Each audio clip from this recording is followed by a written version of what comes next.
Olá, seja muito bem-vindo. Aqui é o professor Guilherme. Nós começamos o nosso plantão de dúvidas.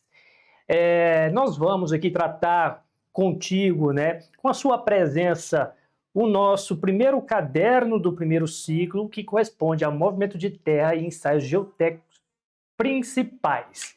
Então, pessoal, fique atento. Nós estamos com o edital bem pertinho. A gente não pode ficar muito tempo perdendo, conversando, por isso que eu quero começar logo de cara a comentar as questões e fazer uma revisão, aquela revisão que você precisa para a sua prova. Agora, obviamente, como esse aqui é um evento ao vivo, eu só queria fazer uns testes na nossa transmissão. Aqui tem alguns monitores, os sinaizinhos estão verdes. Se alguém tiver com algum problema de transmissão, por favor, use o chat para dar o feedback. O retorno do áudio aqui também indica que está tudo certo, porque quando a gente começar nós vamos rapidão. Eu penso não dar intervalo, vai ficar uma aula bem extensa, cansativa, mas é a sua realidade. Você está com o edital publicado e a sua prova está pertinha, então nós não podemos nos dar o luxo de perder tempo, não é isso? É um concurso muito disputado e não tem redação. Vai ser uma prova que vai empatar muita gente. Qualquer pontinho que você fizer diferença vai desempatar. Por isso, temos que estudar com muito afinco o nosso conteúdo, certo? Olha só, o pessoal está chegando. Boa noite para todos vocês. Fique à vontade, o bate-papo tá aí para tirar dúvidas. Vai lembrar que isso aqui é plantão de dúvidas. Nós oferecemos o caderno de questões com antecedência e agora vem a videoaula para comentar. Como você já teve a sua experiência, você já está um pouco adiantado, é por isso que o evento de plantão ele é mais sucinto, mais rápido, para você não ficar perdendo tempo, certo? Caso contrário, se você está ingressando na turma hoje, é sinal que você ainda não conheceu a metodologia, né? Então é importante lembrar que vocês têm acesso aos cadernos de questões para depois ter o plantão de dúvidas. Pessoal, vamos começar? Olha só, vou partir, você já tem em mãos aí, portanto, o caderno. Apresentação, pessoal, eu esqueci de colocar a apresentação para vocês em download, eu coloco depois, mas não precisa, todo o material que eu abordar aqui está no material de leitura de vocês, combinado? Muito bom, nós vamos tratar de terraplenagem. Banca FEPESE não tem questões difíceis, é aquilo que eu comentei em nossa comunidade WhatsApp, onde eu comentei que as questões são simples e quem buscar questão complicada vai estar fugindo o foco, que a Banca FEPESE ela não tem esse perfil. Só se chegar lá no dia da sua prova, ela mudar completamente o perfil dela. Às vezes acontece, mas não é o comum, tá bom? Então é isso, é leitura decoreba, algumas coisas a gente usa como técnica de memorização. Vamos lá para cima. Bom, primeiro ponto, terraplenagem é movimentação de terra. Tem alguns serviços, muitos deles que são serviços preliminares, que não se confundem. Desmatamento, levantamento topográfico, limpeza superficial, nada disso é terraplenagem. Tudo isso aí constitui o grupo de serviços preliminares. E toda a minha aula vai estar orientada aos manuais, às normativas do DENIT, que são normativas universais.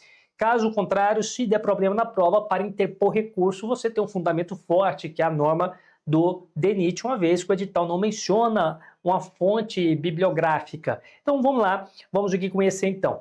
Desmatamento consiste no corte e remoção de toda a vegetação, independente da sua densidade, tá? Então remoção da vegetação é desmatamento. Destocamento, como o nome diz, você vai remover o toco. Então, é a operação de corte e remoção de tocos de raízes e raízes realizadas após o desmatamento. As normas podem especificar profundidades mínimas para injeção de tocos de raiz. O DENIT recomenda 60 centímetros abaixo do grade de terraplenagem em cortes. Limpeza corresponde à remoção de uma camada de solo ou material orgânico, geralmente com profundidade média de 20 centímetros, bem como outros objetos e materiais indesejáveis. A limpeza deve ser executada em toda a faixa de domínio para garantir a segurança da rodovia. Feito isso, leitura é o básico, desmatamento é vegetação, limpeza é aquela camada vegetal superficial, é aquele capim, é o solo misturado com matéria orgânica, aqueles 20 centímetros que se chama limpeza. Show! Vamos adiante aqui. Pessoal, faixa de domínio offset, não confunda esses conceitos. Deixa eu ampliar na sua tela. Você tem aqui, portanto, a faixa de domínio. Faixa de domínio é uma faixa que pertence ao poder público. Pode ser União, pode ser município, pode ser até o Estado também, né? Então, essa largura que você vê aqui é a faixa de domínio. Geralmente aqui tem uma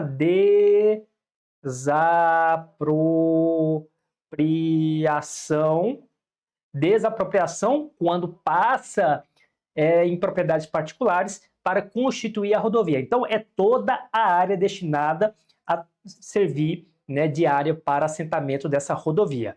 Bom, em termos técnicos, define-se faixa de domínio a base física sobre a qual assenta a rodovia, constituída pelas pistas de rolamento, canteiro, obras de arte, acostamento, sinalização, faixa lateral de segurança, até o alinhamento das cercas que separam a estrada dos imóveis marginais ou faixa de recuo. Em síntese, a área pertencente ao poder público para a implantação da rodovia. Nem sempre essa faixa de domínio vai ser aquela largura suficiente de fazer a rodovia. Às vezes vai ser uma largura maior por algum objetivo do governo, como faz uma pista simples e o governo tem interesse de duplicar isso no futuro. Então ele vai ter uma faixa de domínio maior do que aquela necessária para assentamento de uma pista simples. Outra coisa, às vezes você tem que ter um alargamento da faixa de domínio para estabilização de um aterro. Então, assim, também tem uma faixa maior. Tudo vai depender do projeto. Não existe uma largura padrão de faixa de domínio. Combinado? Ok? O horário inicial era 19h30, o que houve? A gente teve um pequeno atraso aqui, tá tendo uma chuva por aqui. Pessoal, o horário a gente vai combinando. A gente vai ter horário de manhã, vai ter horário de tarde, vai ter horário de noite. Peço compreensão de vocês. Vai ser uma aula que não vai ter intervalo para recomposição de 10, 15 minutos de atraso aqui. Show? Vamos adiante. Offset. Eu tenho aqui o offset, que também é um conceito, portanto, importante. Offset são linhas de estacas demarcadoras da área de execução dos serviços, ficam situados dentro da faixa de domínio. Pessoal, o offset é a demarcação da faixa terraplenada. Onde você vai trabalhar com movimentação de terra, você faz a demarcação e isso fica dentro da faixa de domínio. Não confunda então faixa de domínio com o offset, tá bom? Você vai fazer aqui um aterro, tem que ter a drenagem, então você faz toda a demarcação aqui, faz um afastamento, porque você tem que trabalhar dentro dessa área aqui, portanto. Combinado? Muito bom, então vamos adiante. Olha só, offset está aqui, a minha faixa terraplenada está aqui, portanto, é onde eu vou trabalhar a minha movimentação de terra. Bom, esse é o terreno Esse é o meu terreno natural, O projeto exige isso daqui, Portanto, aqui eu tenho corte e aqui eu tenho aterro. Isso se chama seção mista. Eu tenho uma seção transversal, que tem corte e aterro, a seção mista. Se eu tiver seção só de corte, é corte. Se eu tiver seção só de aterro, é aterro. Portanto, fique atento, esses nomes podem aparecer na sua prova. Para a locação do eixo da rodovia, procede-se ao piqueteamento e estaqueamento, cujo afastamento entre as estacas é de 20 metros nas tangentes e 10 metros nos trechos em curva. Algumas vezes você pode ver uma questão que só se delimita assim, ó, estaca 100, estaca 101, estaca 102 e por aí vai. Você tem que saber de cabeça que uma estaca a outra é convencionado como 20 metros. Fala que em curva você pode ter 10 metros, tá? Mas o convencionado é de 20 metros. Perfeito? Então, a banca pode falar isso aqui, você tem que saber que de uma estaca a outra tem 20 metros. Adiante, primeira questão da sua lista. Para a implantação de um reservatório, será necessário realizar a escavação de um volume de 5 por 4 por 2. Sabe-se que a taxa de polamento desse solo é de 25%. Assim, o volume de material que será retirado desse solo será de quanto? Pessoal, aqui vamos conversar com muita sinceridade. Esses exercícios da Banca FEPE são super de boas, não tem dificuldade, mas quando se fala em conversão de volumes de solo, A gente pode ter vários tratamentos de outras bancas que confundem muito taxa de empolamento com empolamento e outros nomes confundem bastante. Então eu não vou me apegar à diferenciação dessas nomenclaturas porque nós temos uma lista enorme só da banca FEPES. Ela, portanto, é mais previsível. A gente tem um perfil bem tranquilo aqui, mas quem é concurseiro raiz já viu questões bem confusas quando se fala em empolamento, taxa de empolamento. Ok? Então, vamos embora, vamos aqui para cima e vamos responder esta questão por aqui. Antes de responder, deixa eu aqui trazer um embasamento. Nós temos mecânica dos solos também no seu edital, então vale a pena fazer aqui um embasamento. Quando nós temos o solo, o estudo do solo, nós conseguimos, de maneira simbólica, separá-lo em 3 fases. Nós temos a fração de sólidos, que são os grãos, nós temos água e nós temos ar. Perfeito? Se eu fizer cotas aqui, nessas cotas aqui, eu vou falar que eu tenho o peso. Eu tenho o peso dos sólidos, eu tenho o peso da água e eu tenho o peso dos vazios, que a gente ignora, né? Mas só para constar. Se eu falar aqui do lado de cá, eu tenho o volume, deixa eu ampliar na sua tela. Se eu falar daqui que eu tenho o volume dos sólidos, eu tenho o volume da água, eu tenho o volume do ar. Vou colocar assim, tá bom? Aqui eu também vou colocar ar aqui, ok? Pessoal, o que é volume de vazios? Volume de vazios seria esse volume aqui? Sim ou não? A resposta é não. Volume de vazios é isso aqui, ó. Volume de vazios. É a soma do ar com o volume de água. A água não é vazio. Ora, se essa água sair daí, se ela secar, vai ser vazio. Então, considera-se como volume de vazios também. Pessoal, quando você tem um material como solo, isso aqui é um solo, tá? Tudo isso aqui é solo. Você tem um material como solo que tem uma mudança do seu índice físico, uma vez que está no estado natural, tem uma condição de volume, quando você tira para o estado solto, ele tem uma expansão volumétrica por causa da incorporação de vazios entre os grãos. E quando tem uma expansão volumétrica, nós chamamos de empolamento. Assim como ele empola, se você acrescentar energia de compactação, você tem uma contração desse solo, esse fenômeno de contração. Então, isso pesa muito na hora, né, de calcular os volumes, portanto. E por isso eu volto aqui, deixa eu tentar voltar aqui. Voltando aqui na questão, quando se fala que tem um empolamento de 25%, teve uma expansão volumétrica de 25% e está show de bola. Você pega o volume natural, que é o volume geométrico, acrescenta 25%, aquele vai ser o volume solto, o volume que você vai transportar pelo caminhão caçamba. Então, essa forma eu vou responder aqui com você. Presta atenção. O volume de corte é o volume natural, ou seja, é o volume geométrico. Pega 5 por 4 por 2, 40 metros cúbicos. Agora, o volume solto consiste no volume geométrico acrescentado de 25%, ou seja, quando você tem a medição no terreno, medição in situ de 40 metros cúbicos, você tem que considerar que no caminhão serão transportados 50 metros cúbicos e assim a gente marca a letra D. Perfeito? Deixa eu só aprofundar algumas coisinhas. Esse macetezinho aqui te ajuda bastante. Eu vou aqui desenhar com você, presta atenção. Algumas vezes pode confundir tamanha informação que você tem que decorar de várias disciplinas. Então esse macete consiste em você desenhar 3 caixinhas, como está aqui, e ligá-las com setinhas. Isso vai resolver todos os problemas. O empolamento é fácil, como você viu, mas tem outros fatorzinhos aqui que a gente precisa esquematizar. Vou desenhar aqui um com você. Olha só, imagine o seguinte, que eu tenho aqui que responder uma questão e eu vou desenhar 3 caixinhas para eu conseguir lembrar das fórmulas. A caixinha de corte, algumas bancas chamam de volume natural, essa daqui. Volume solto ou volume de transporte, essa do meio. E o volume do aterro, esta daqui. Como que consiste esse macete? É transformação de volume no outro.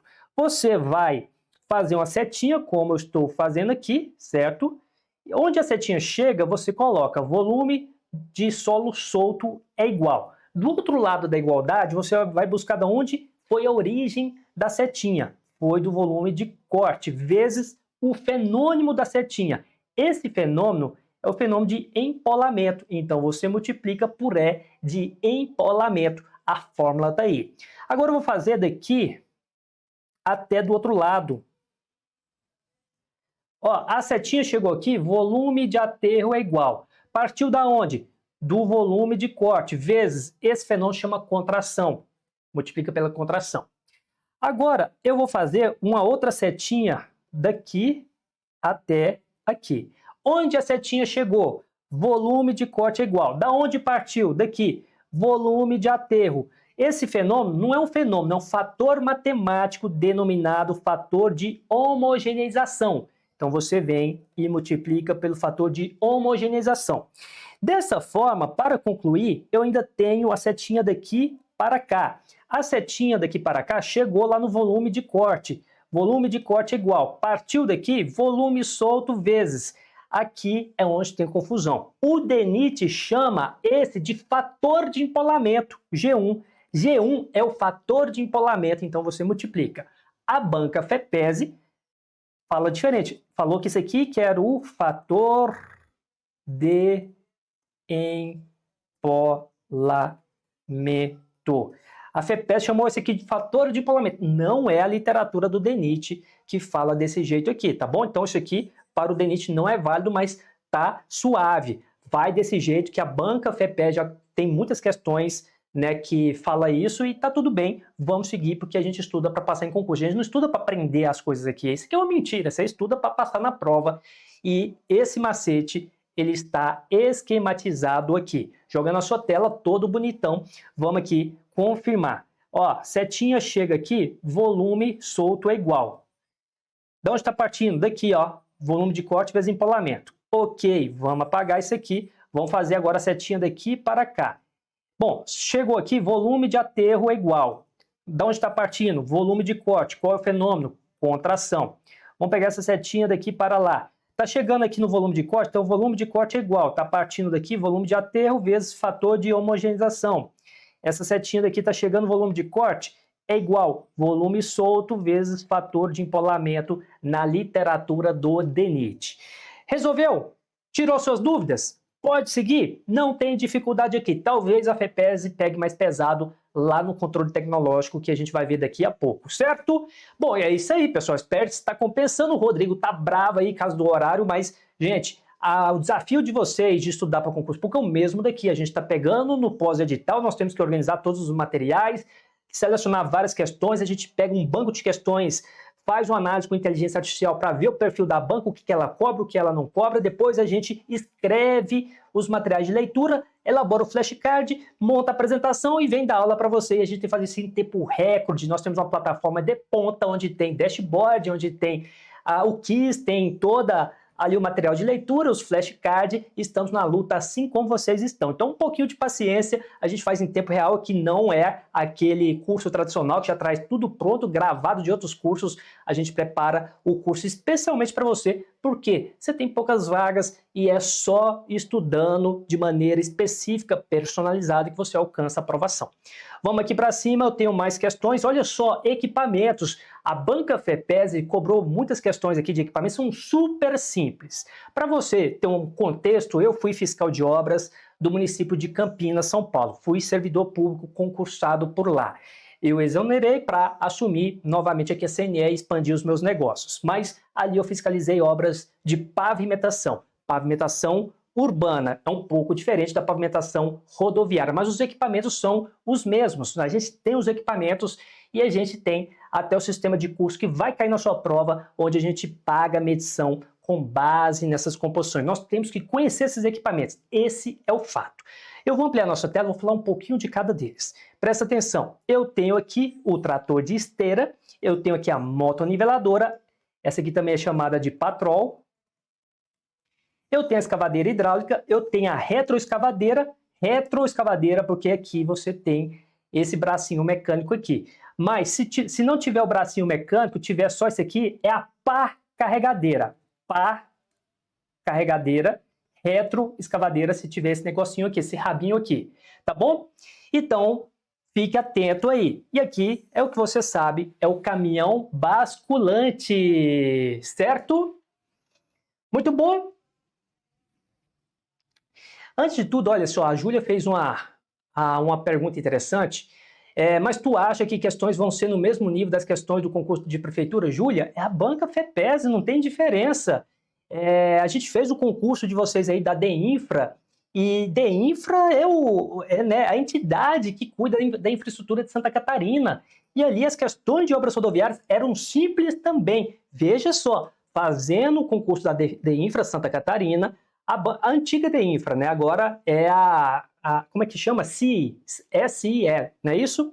Então, a gente fez o preparatório desse concurso. Então, você tem a entidade que cuida da infraestrutura, você vai com a expectativa que vai cobrar obras rodoviárias pesadas, e não, foram questões simples. É o perfil da banca, pessoal. Não fantasia as coisas. A banca tem um perfil dela, não é porque é um concurso de perito, que é um concurso de prefeitura, que tem uma diferença muito grande entre elas, tá bom? Então, fique tranquilo, a gente busca o histórico e é isso aí que cai na banca FEPES. Pessoal, então, retomando aqui um pouco, né, a nossa lógica, o nosso entendimento, quando você trabalha com obras rodoviárias, os equipamentos têm um peso muito grande, tanto na tecnologia da construtiva, né, na técnica construtiva, como também no custo da obra. E equipamentos é, sem dúvidas, um dos itens que está lá na curva A da curva ABC. Então, o trator de esteira vou jogar aqui na sua tela, o trator de esteira, vamos apagar isso aqui? O trator de esteira, ele está muito presente na terraplenagem. Como você percebe, ele tem uma lâmina fixa que escava, transporta e descarrega. Esse trator de esteira pode ter umas garrinhas assim, ó, tipo essa daqui, ó, tá vendo? Ó, essa garrinha aqui, essa garrinha chama de ripper, tá bom? Essa garrinha, ela crava no chão e quando você faz a tração da garrinha, ela destrói a estrutura. Isso auxilia na escavação de solo mais resistente ao desmonte. Então, o escarificador, ele te ajuda na escavação e ele acopla no equipamento. Só que veja, o equipamento ele pode ter o escarificador ou não. Se tiver e você não usar, é mais barato do que você ter que usar o escarificador. Entenda uma coisa, se eu tenho mais passada do equipamento, eu passo o escarificando, depois eu passo com a lâmina, significa que é mais caro. É mais horas do operador, mais diesel e mais horas de locação daquele equipamento, correto? Então, dessa forma, é mais caro. Então, você tem a possibilidade de ter o escarificador ou não. Bom, quando nós falamos em trator de esteira, como esse caso de lâmina fixa, ele faz um trabalho bruto, que é muitas vezes ali na fase de limpeza, na fase de movimentação de terra, ele não dá um acabamento legal, ele dá um acabamento bruto. Agora a motoniveladora não. Olha só esse equipamento aqui, ele é fantástico esse equipamento aqui. Quando você observa a motoniveladora, você observa aqui no centro uma lâmina regulável. Essa lâmina, meu amigo, se você jogar no YouTube, você vai ver mágica que acontece com ela. Você consegue dar um acabamento do jeito que você quiser, claramente, né, se for uma motoniveladora mais moderna. E aqui você tem o maior uso na pavimentação. E essa aqui tem um uso mais comum na terraplenagem. Tá bom? Outra coisa que você precisa saber é que terraplenagem é a conformação do terreno natural para receber as camadas que chamamos de pavimento. Terraplenagem e pavimentação são coisas diferentes também. A motoniveladora é mais usual no pavimento, mas também alguns usam ela na terraplenagem, porque já dá um acabamento legal ali, só que é um equipamento mais caro. Tá bom, motoniveladora também pode ter ali o escarificador acoplado ou não, depende bastante. E a motoniveladora ela é usada tanto em material terroso quanto também material granular como brita, né, BGS. Então, a motoniveladora é muito comum em obras rodoviárias. Aqui eu tenho a escavadeira hidráulica, que você já conhece provavelmente. A escavadeira hidráulica ela é boa para abrir valas e também para fazer grandes escavações.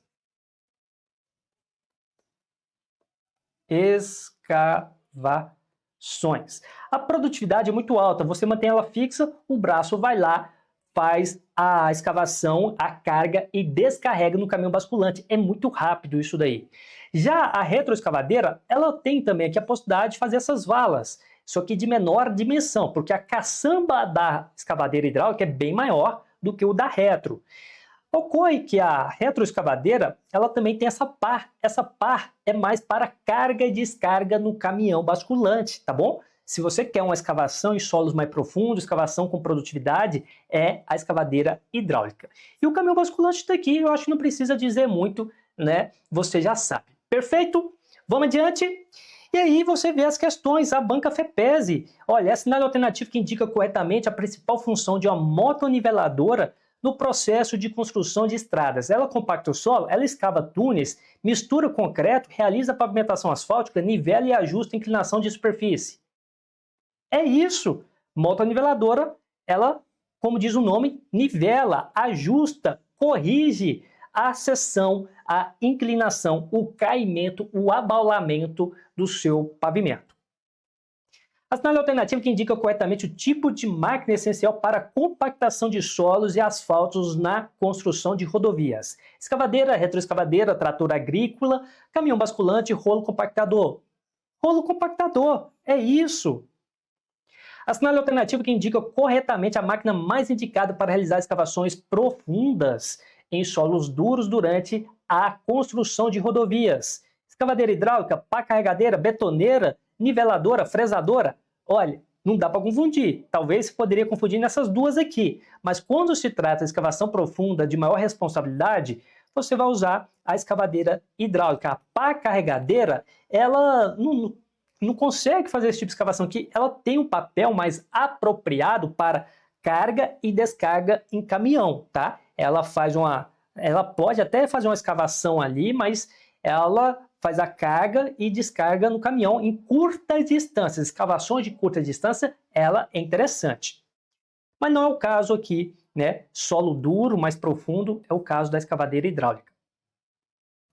A sinal alternativa que indica corretamente o equipamento mais adequado para o transporte de grandes volumes de materiais como terra e pedras dentro de uma obra de construção de estrada. Mini carregadeira, caminhão betoneira, caminhão basculante, motoniveladora, compactador de percussão. Gente, também não dá para errar essa daqui. Gabarito letra C e não tem muito o que acrescentar. Ocorre que se cair uma dessa, todo mundo vai acertar. Espero que não caia. Caiu uma mais complicadinha, né? Para poder fazer o diferencial. Para um serviço de escavação, foi prevista a retirada de um volume de 480 metros cúbicos, sendo que o empolamento do solo para escavação é de 25%.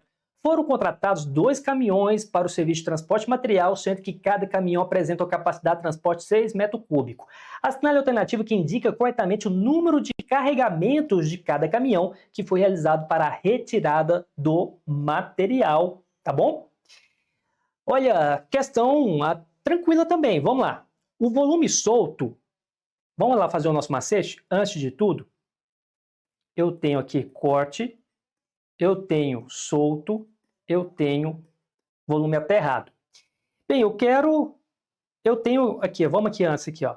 Eu tenho o volume natural de corte, eu vou cortar 480, eu tenho um empolamento de 25 e tá me falando de carregamento de transporte. Então, tá falando isso aqui, ó. Eu quero isso daqui. Eu tenho isso daqui, eu quero aquilo lá. Então, eu faço a setinha.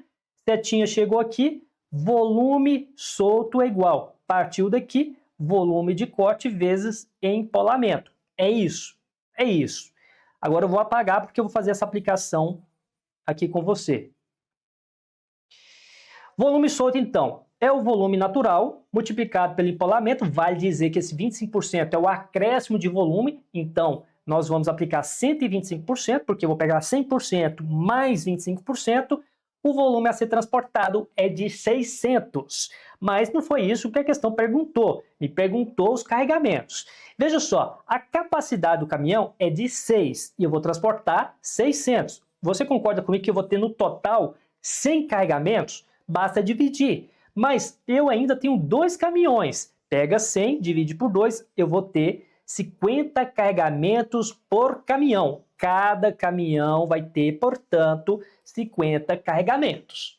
Muito bom? Bem tranquilo. Gente, é isso, mais uma vez repetindo, a banca, o perfil da banca é esse, né? Eu não espero uma prova onde ela vai trazer coisas absurdas, como o caso da banca FGV. E aí corre o risco de quem quer estudar muito, aprofundar muito, se perder, porque você tem que gastar mais energia nos decorebas, você vai ter muita legislação para estudar, normas de segurança do trabalho, aí onde você tem que gastar energia e é onde que os flashcards são muito valiosos na sua preparação.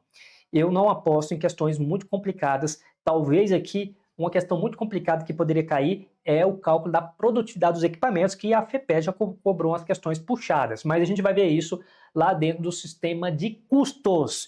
Vamos adiante, questão de número 7. Para a execução de um reservatório, será necessário realizar a escavação de uma área delimitada de 2,5 por 3, com profundidade de 2. Considerando essa taxa de polamento é de 25%, o volume material será de quanto?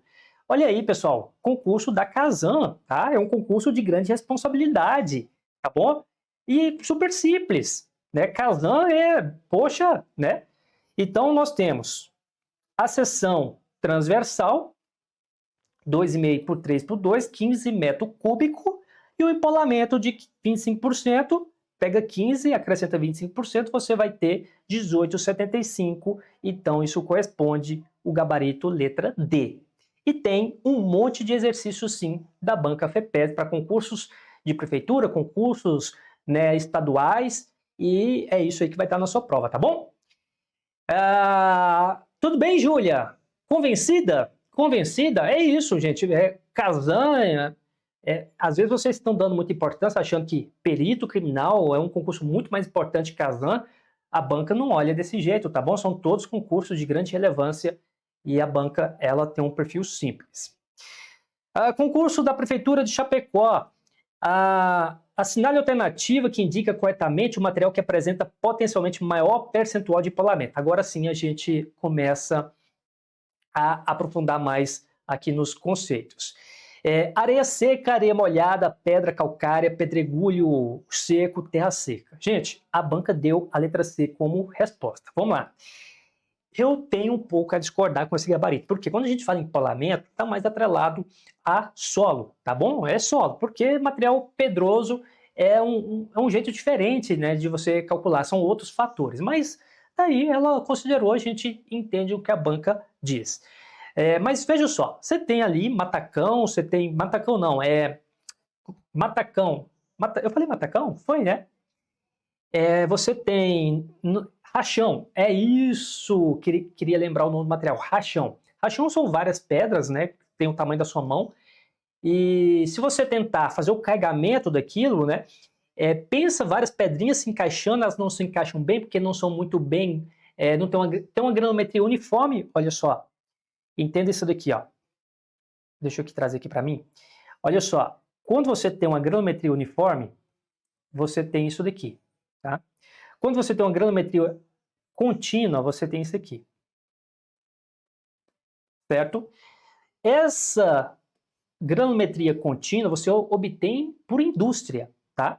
Naturalmente, é mais difícil obter isso. Naturalmente, você consegue material mais uniforme ou até descontínuo. Uma granometria, ausência de um outro diâmetro e presença de um outro diâmetro.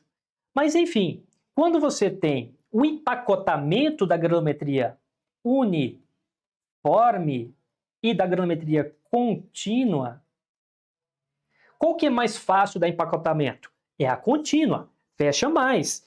Já o uniforme não, encaixa mal encaixado, vem outro, então você vai encontrar muito volume vazio quando tenta empacotar essas pecinhas uniformes. É mais ou menos isso que acontece quando você tem um material de pedra, né? Você vai fazer o carregamento, não encaixa muito bem ali na concha, ocupa o espaço, mas tem muito vazio, e dessa forma a produtividade é menor, né? Porque tem muito volume ainda para ser transportado. E por essa razão, entendeu-se a letra C como resposta. Mas, se a gente olhar somente na ótica do solo, né, que é areia, silt e argila, você vai entender que solos mais finos tendem a expandir mais de volume por uma característica especial da sua granulometria, tá bom? Ok, eu trago aqui a fonte manual, né, de cursos Cicro do DENIT. Olha só, em virtude de características granulométricas das partículas sólidas da interação com a água, solos naturais apresentam variações volumétricas bastante diferentes. De um modo geral, quanto maior a presença de finos, argila e silt, maior será a tendência de expansão volumétrica dos solos quando submetida à escavação em sua condição natural. Então, nós entendemos que solos finos tendem a expandir mais do que areias, tá bom? Mas na ótica ali do material pedroso, rochoso, você tem uma análise bem diferente dessa aqui e não confunda as coisas. Bom, o Cicro, ele fala assim, olha, tem muita variação, a gente tem que adotar um senso comum, então nós adotamos que para material de primeira categoria nós vamos ter uma massa específica natural de 1,7875 tonelada por metro cúbico, massa solta 1,5, massa específica compactada 2,065. E trouxe aqui também para solos, ó, 1,875, 1,5, 2, tá bom? Material de terceira categoria, a gente vai estudar aqui ainda, são pedras, porque o material de primeira categoria, aqui ainda é solo, por isso que esse aqui é igual a esse aqui é igual a esse daqui, tá bom? Mas aqui não, aqui eu tenho material rocha. E olha só, a massa específica natural é essa e solta essa daqui. Para se calcular o empolamento, você pega a massa específica natural e divide pela solta. Então, material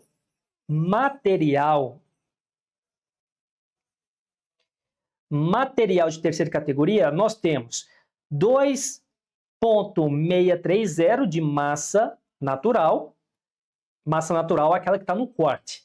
E nós temos 1,5 de massa solta, ou seja, nós temos um empolamento de 1,75. Tratando-se de terceira categoria, portanto, você vai acrescentar uma expansão volumétrica de 75%. Quando você vai para solos, a massa natural é de 1,875, a solta 1,5. 1,25 é a resposta. Portanto, a expansão volumétrica aqui é de 25%. Então, aquela questão da banca FEPESE, ela se justifica aqui. Materiais rochosos, você tem 75% de expansão de acordo com a literatura do Cicro. Solo, 25%. Então, sim, pedras têm mais empolamento do que solos. Perfeito? Pessoal, como é que tá? Tá rápido aí a aula? É isso aí, tá? Eu tô botando o terror hoje aqui porque nós temos muito conteúdo. Aqui, horário de Brasília, já são 8h23 e eu vou seguir sem intervalo. Vou falar do diagrama de massas, também chamado diagrama de Brickner. Presta atenção nesse diagrama, isso aqui usualmente cai, a banca FEPES não cobra muito, tá? Mas se cair, você vai acertar. Vamos lá entender uma coisinha. Antes de tudo, deixa eu voltar aqui para mim. Pensa o seguinte, você tem o perfil natural, olha só, você tem o perfil natural, esse aqui é o terreno, natural. E aí você tem também o traçado da rodovia. O traçado da rodovia está aqui, ó. Ok, eu estou olhando longitudinalmente esse perfil. Consegue enxergar isso? Beleza, por que eu estou te mostrando isso? Porque isso daqui é o que vamos chamar de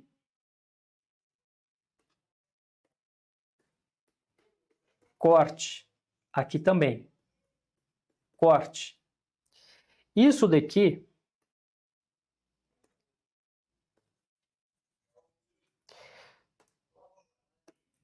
vamos chamar isso aqui de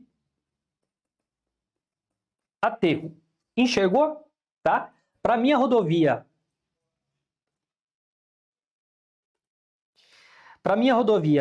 passar aqui, ó, eu tenho que fazer uma intervenção no terreno natural. Hora de corte, hora de aterro. Eu posso pegar um pouquinho de corte, compensar isso aqui, um pouquinho de corte, compensar isso aqui?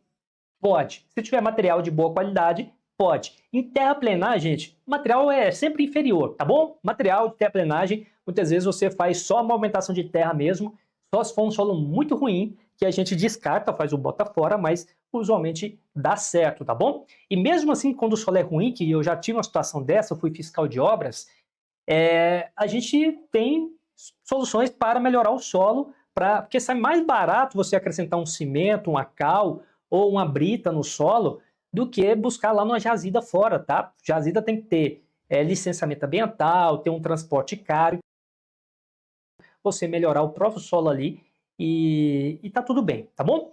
Mas veja só, onde que eu quero chegar com isso daqui? O que eu coloquei aqui de azul, eu chamo de grade da rodovia. Então, grade, essa linha imaginária que passa aqui no perfil longitudinal. Você então consegue ver a altimetria. Aqui está a minha referência de nível. Aqui até aqui eu tenho uma cota vertical, altimétrica. Aqui eu tenho uma cota também. Então o grade está na longitudinal. Você tem um grade da terraplenagem, tem o grade do pavimento, vai depender de qual grade que você quer. Você pega a superfície dele e ali você traça uma linha imaginária na longitudinal. Esse é o grade, que vai representar o eixo dessa rodovia na longitudinal. Ficou claro para vocês? Ok, agora deixa eu voltar aqui na questão, quer dizer, no diagrama. Esse diagrama mostra justamente a movimentação de terra que temos aí, de acordo com o grade.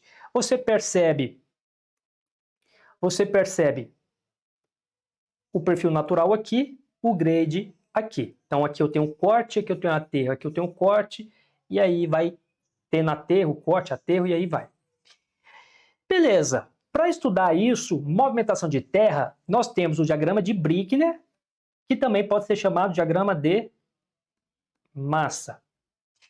Esse diagrama de Brickner ou diagrama de massa consiste em jogar aqui volume acumulado e jogar aqui as distâncias de transporte, usualmente em estaca, pode ser em km, pode ser em decâmetro, o que você quiser, tá bom? Então, nesse volume acumulado, você vai compreender que corte você joga positivo, aterro você joga negativo. Então, dessa forma, se eu tenho uma reta que sobe, você concorda comigo que eu tenho uma reta que está acrescentando volume nesse eixo aqui? Está acrescentando volume. Então, reta ascendente é volume de corte. Reta descendente, ó, eu peguei aqui e fui parar aqui, correto? Então, eu consumi volume. Se eu consumir volume, é aterro. Reta descendente é aterro. Reta ascendente é corte. Descendente, aterro. Ficou claro? Muito bom. Vou apagar.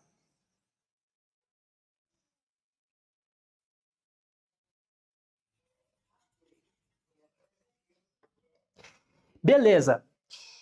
Outra coisa que também você precisa saber, se a reta ela tem uma inclinação e você aumenta a inclinação, a movimentação de terra é maior. Porque veja só, se eu pegar aqui, ó, claro que eu estou exagerando, aqui e projetar, eu estou na mesma estaca. Eu percorri a mesma distância horizontal. Só que no ponto 1, eu gastei V1. No ponto 2, eu gastei V2. V2 é bem maior do que V1. Concorda? Então, quanto mais inclinado é a reta, mais movimento de terra você tem. Muito bom. Outra coisa. O diagrama de Brickner, ele não pode se confundir com o perfil topográfico. Veja que aqui eu tenho um morrinho, mas não é um morrinho lá na topografia, não. Negativo. Por quê? Isso aqui é um diagrama. Isso aqui é uma representação do terreno, tá? Isso aqui é a representação do terreno, isso aqui é diagrama. Não se confundem. Então, tem questão que fala que o diagrama de Brickner corresponde ao perfil topográfico. Não, né? Ela sofre influência, mas não desenha o perfil topográfico. Outra coisa. Esse ponto é chamado ponto de máximo. Ponto de máximo, como aqui é uma reta ascendente, aqui é corte. Veja que eu tenho um corte aqui. E aqui é aterro. Veja que aqui eu tenho um aterro. Então, ponto de máximo é a transição de corte para aterro. Ponto de mínimo, ó, reta descendente que é aterro, aqui é corte. Então, a transição de aterro para corte. Isso aqui também despenca em provas. Perfeito? Muito bom, muito bom. Vamos adiante. Bom, agora que você sabe o que é grade, se eu fizer um gráfico de cotas altimétricas pelo estaqueamento, eu vou ter aqui o perfil natural. Ó, esse aqui é o terreno natural, não é? E o meu grade está bem aqui, ó. A rodovia vai passar aqui. Então, você concorda comigo que aqui eu tenho aterro, aqui eu tenho corte? Tá. Agora, eu vou te apresentar um novo nome. Essa cota daqui até o perfil natural se chama cota vermelha. Cota vermelha. Essa cota vermelha aqui é de aterro, essa cota vermelha aqui é de corte. E o DENIT fala que se você tiver uma cota vermelha de corte, você tem que fazer o corte aqui e remover 60 centímetros das raízes que estão abaixo do grade, tá? No caso do aterro, a ideia é a mesma. Aterro deve ter o destocamento, só que o DENIT fala, quando o aterro for menor igual a 2 metros. Porque quando ele for muito grande, maior que 2, você faz um corte nivelado com o terreno, podendo dispensar o destocamento. Muito bom? Isso aí é literatura do DENIT. Questão da FEPES. Em terraplenagem, a distância vertical entre o grade e o terreno natural é denominado de cota vermelha. Dá para errar uma questão dessa? Não dá. Vamos adiante. O que eu disse está aqui, tá bom? Cortes. Camada de 60 centímetros abaixo do grade projetado deve ficar totalmente isenta de tocos ou raízes. Aterro, cota vermelha, abaixo de 2 metros, a camada superficial do terreno natural contendo a raiz deve ser removida de estocamento. Se for superior a 2, o desmatamento deve ser executado com corte das árvores no máximo nivelado no terreno natural, não tendo necessidade de destocamento. Aquele desenho eu te mostrei isso. Muito bom, e agora categoria dos materiais. Pessoal, classificação dos solos é a mais variada possível. Temos da engenharia, temos da agronomia, e aí vai. E aqui, mesmo na engenharia, nós temos sistemas classificatórios diferentes. Temos o rodoviário, o MCT, e temos o sistema do DENIT aqui, que é de terraplenagem. Aqui não está preocupado em caracterizar se é coesivo, se é granular, se é bem distribuído, se não é. Aqui simplesmente está pensando em saber qual é a dificuldade de escavar esse material. É muita? Então aumenta a categoria. É pouca? Diminui a categoria. Então isso aqui é um uso para o sistema de cursos, CICRO. Então, portanto, é um material que indica a maior ou menor dificuldade de se escavar um solo. Perfeito? Primeira categoria é mais fácil, terceira categoria é mais difícil de escavar o solo ou rocha. Vamos aqui ver o resumão que eu fiz para você, o quadro resumo. Material de primeira categoria, solo em geral, residual ou sedimentar, podendo conter seixos solados ou não, desde que com diâmetro menor ou igual a 15 centímetros, dependente da unidade. Exemplo, terra comum, pissarra, argila, rocha, muito alterada, decomposta, seixos solados ou não, com diâmetro menor ou igual a 15 centímetros. Pessoal, pode ter pedregulho, pode ter rocha? Pode, mas desde que tenha um diâmetro pequeno de 15 centímetros. Bom, para escavação, sem necessidade explosiva, utilização compatível com dozer, scraper, rebocador motorizado. Essa dozer, gente, é um trator de esteira. Esse scraper, ele é um equipamento que tem uma caçamba no meio, tá? Ele tem os eixos, né, as rodas na frente e atrás, ou a caçamba fica no meio. E ali ele tem uma espécie, né, de sapata cortante, uma lâmina que escava e já cai dentro da sua caçamba e ele transporta. Esse é o moto scraper, na verdade. O scraper, ele é tipo isso aqui, ele é rebocável. Você consegue colocá-lo aí no reboque de algum outro equipamento, tá bom? Mas enfim, o que quer dizer que material de primeira categoria usa equipamentos convencionais. Não tem escarificação do terreno. Aquele escarificador não se usa aqui. O equipamento pode ser dotado dele, mas se usar, não é material de primeira categoria. Aí será material de segunda categoria. Então, material de segunda categoria, solos ou materiais com resistência maior, exigindo uso maior de equipamentos, escarificador, ripper, pode haver uso eventual de explosivo, inclui bloco de rocha com volume menor que 2 metros cúbicos, ou diâmetro entre 15 e 1 metro, exemplo, matacão, bloco de rocha médio, rocha com resistência inferior ao granito. A extração por escarificação pesada pode incluir explosivo, máquina de terraplenagem e ferramentas manuais. Então, o custo dessa escavação é maior do que o dessa daqui. E esse aqui é maior ainda, veja só. Materiais com resistência equivalente ao da rocha sã, não alterada, ou blocos com diâmetro maior que 1 metro, volume maior ou igual a 2 metros cúbicos. Rocha com resistência igual ou superior à do granito. O DENIT usa essa referência de classificação. Extração exige uso contínuo explosivo com eventual redução do material para carregamento. Então, emprego contínuo explosivo é material de terceira categoria. Uso, né, pontual de explosivo, aí vai ser segunda categoria. Perfeito? Pessoal, tá rápido?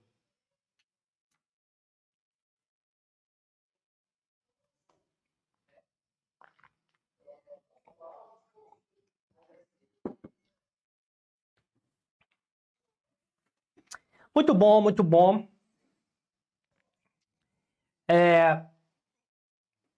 Podemos continuar? Ou vocês vão querer intervalo? Podemos continuar então, né? Vi aí alguns comentando que tá ótimo, tá tranquilo. Ok.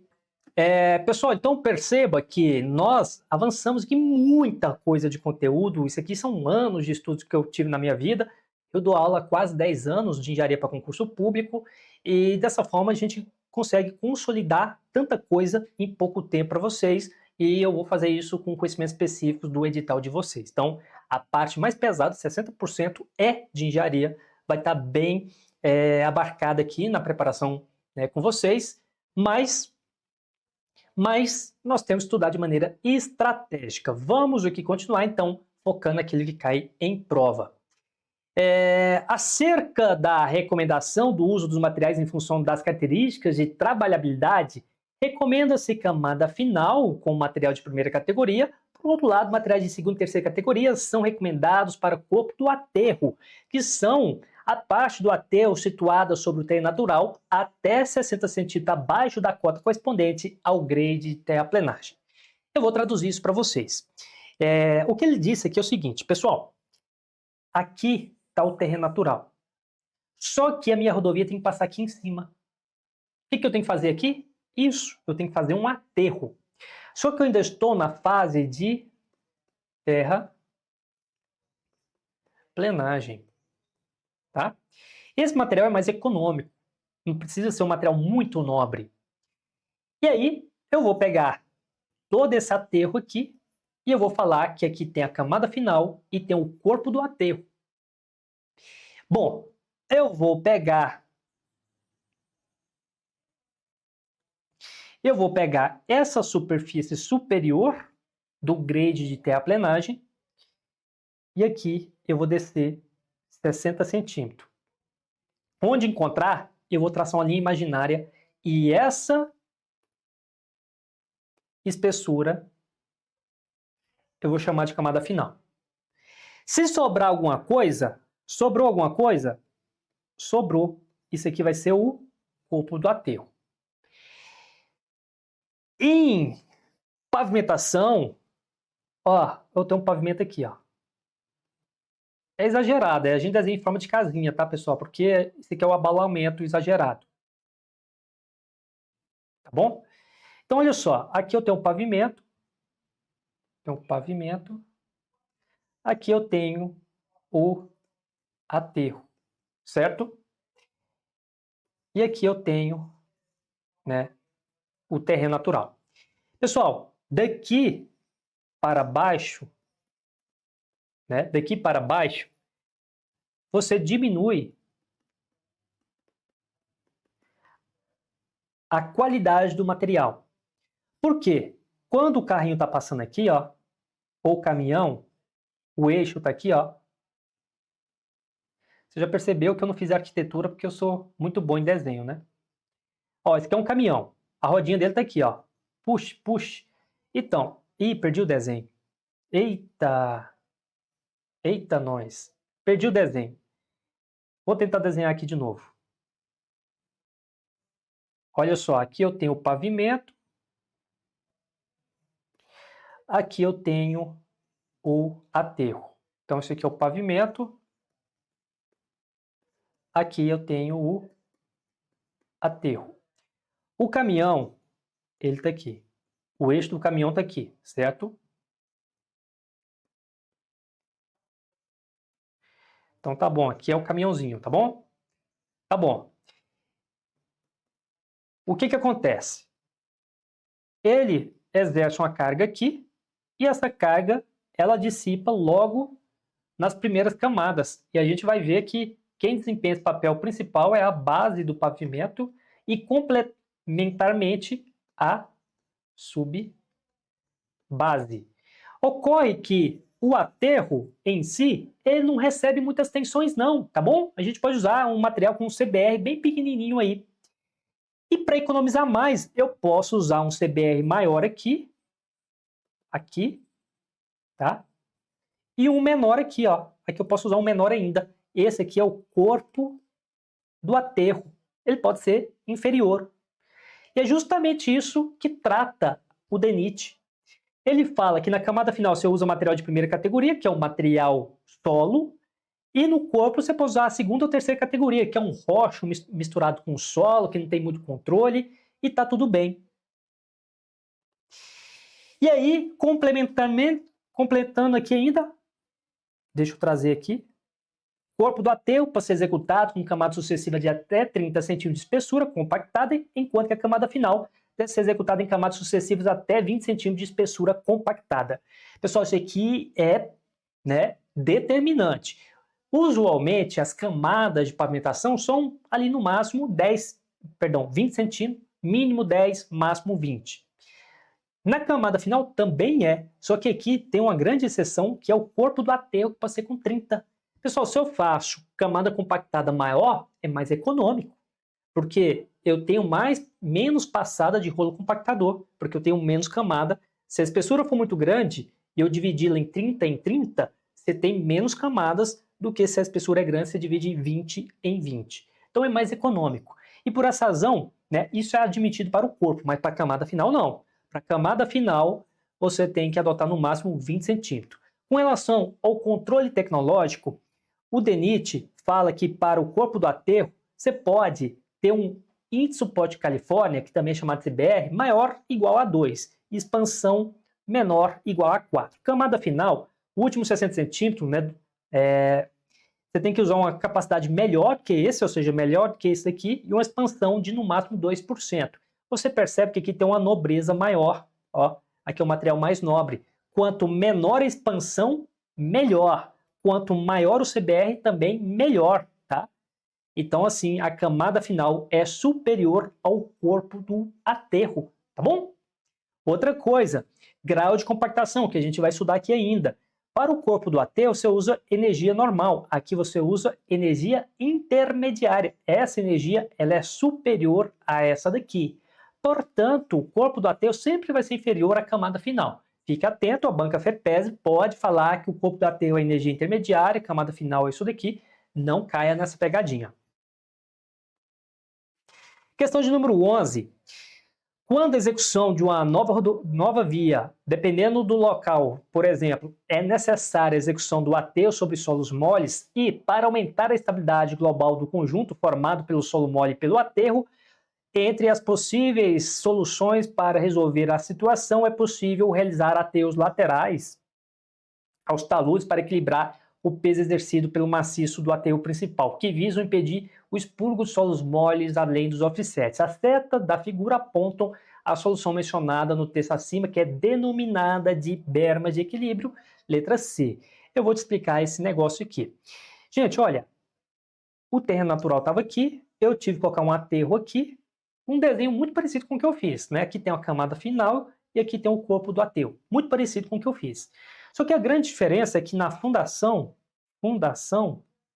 nós temos um solo mole. Isso aqui é indesejável. E você vai entender, pela aula de mecânica dos solos que ainda vamos ter, que o solo mole, quando sofre adensamento, ele expulsa água e ele tem mais resistência ao cisalhamento, por exemplo, porque dá-se mais tensão efetiva, contato entre os grãos. E dessa forma é um solo que dá mais suporte do que um solo mole, muito saturado, tá bom?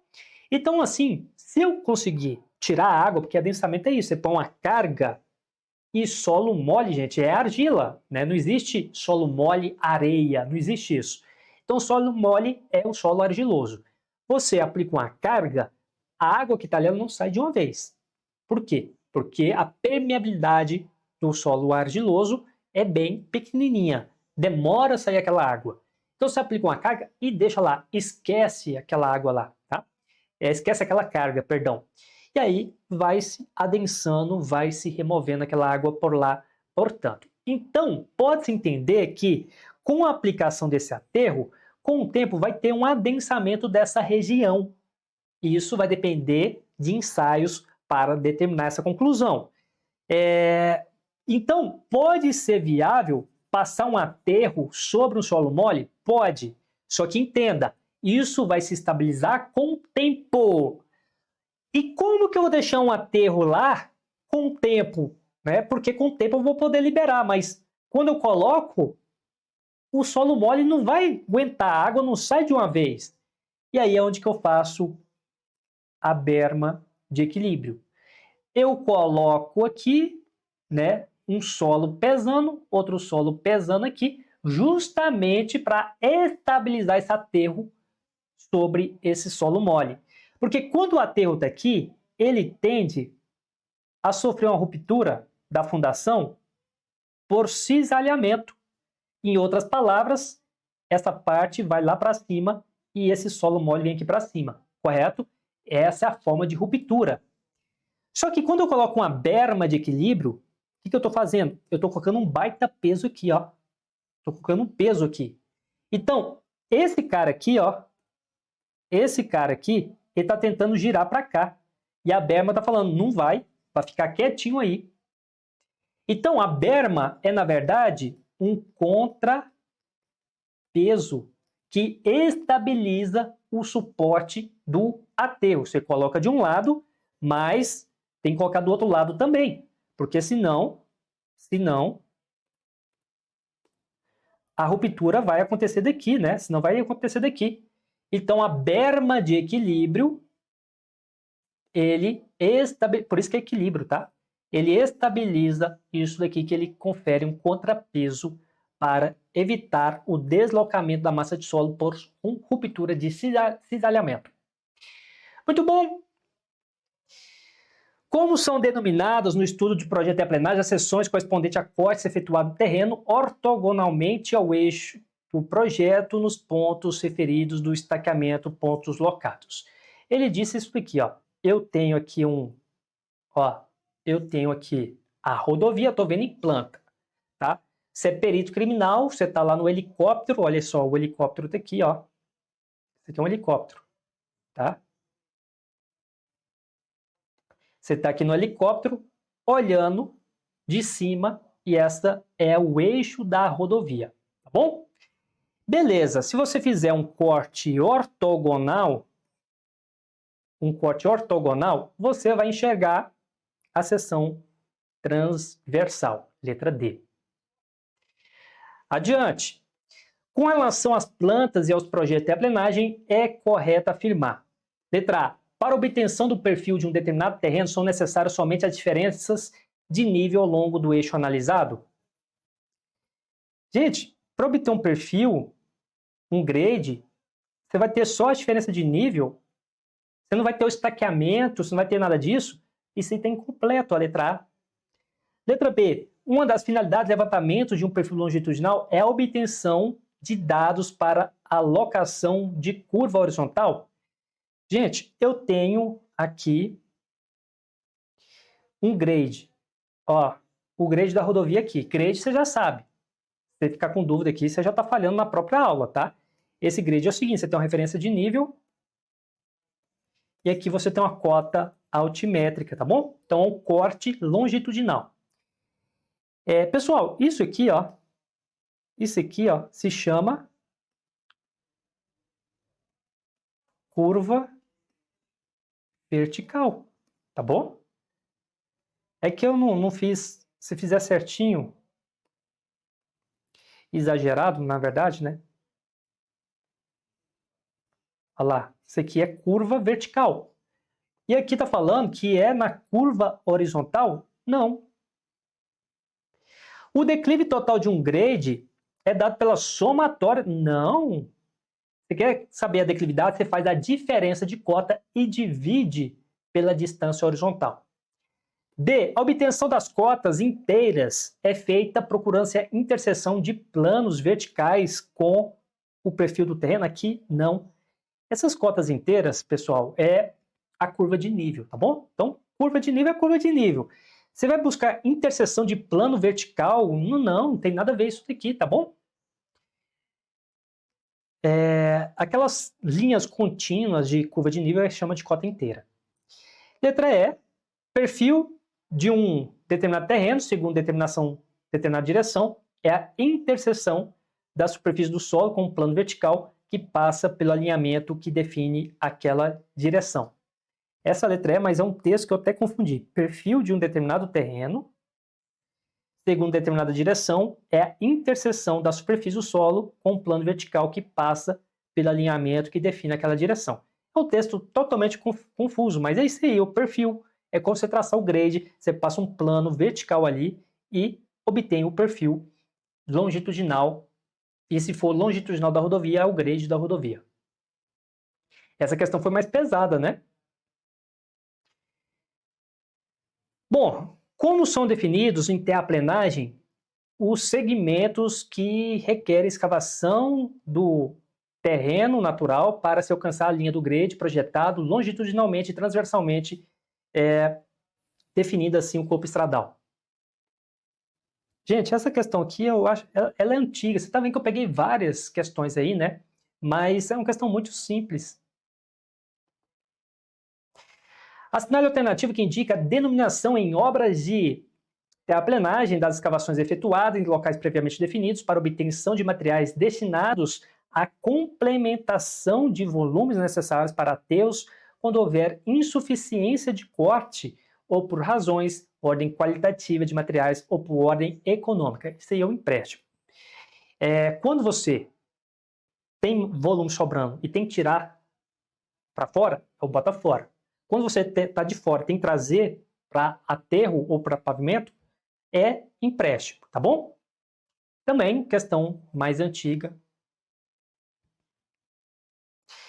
Com relação à classificação dos materiais quanto à dificuldade extrativa, podemos afirmar que materiais com resistência ao desmonte mecânico equivalente à rocha-sã e bloco de rocha que apresentam diâmetro médio superior a 1 metro ou volume superior a 2, cuja extração e redução a fim de possibilitar o carregamento se processa somente pelo emprego contínuo explosivo, são enquadrados como material de terceira categoria, não tenho o que discutir aqui. Essa é a questão antiga, mas essa aqui também é uma questão atual. Cai demais questões nesse estilo. Vamos passar para controle tecnológico? Pessoal, se vocês notarem, eu não estou respondendo necessariamente na ordem e eu também não peguei todas as questões, porque tem tantas questões repetidas que o propósito é você praticar. Porque se eu ficar repetindo a mesma questão, como é o caso lá daquelas questões de empolamento, tem um monte de questão do mesmo jeito, a gente não otimiza o nosso tempo. Então, eu organizei aqui uma topologia dessas questões de maneira a dar didática para vocês. Ficou alguma dúvida com relação à movimentação de terra? Agora a gente passa para o tópico do edital denominado controle tecnológico. O tópico de movimentação de terra encerra por aqui. Já falamos das possibilidades que podem cair na sua prova, agora é controle tecnológico.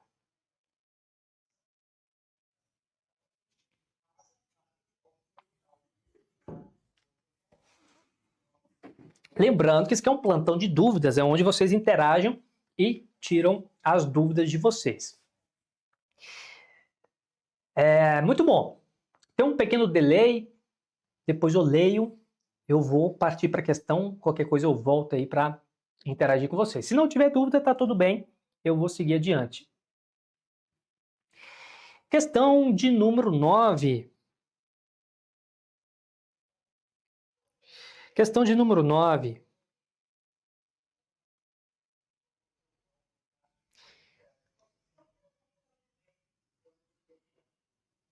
Vamos lá, peraí.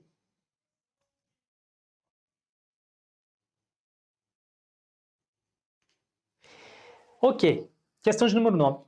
Analise as afirmativas abaixo sobre o controle de compactação de um aterro. Primeiro item.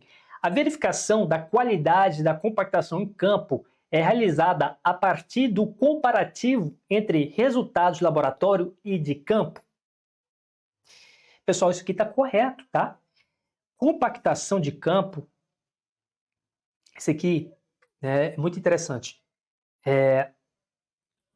Eu fui fiscal de obras públicas, né, licitadas do Poder Executivo e como eu fiscalizava, eu tinha que ter, né, algumas técnicas para aprovar ou reprovar o serviço.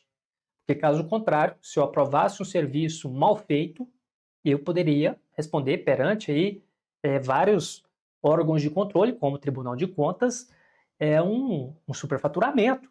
Né? Então eu não queria isso para o meu CPF. Então o que eu fazia?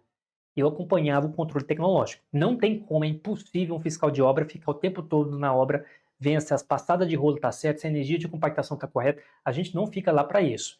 A gente somente vai receber na hora que o empreiteiro fala concluir o serviço, vem receber. Chego lá e aí o laboratório me acompanha e eu falo, eu quero um furo aqui, eu quero um furo lá, eu quero um furo aqui. E faz os ensaios que a gente vai aprender aqui hoje.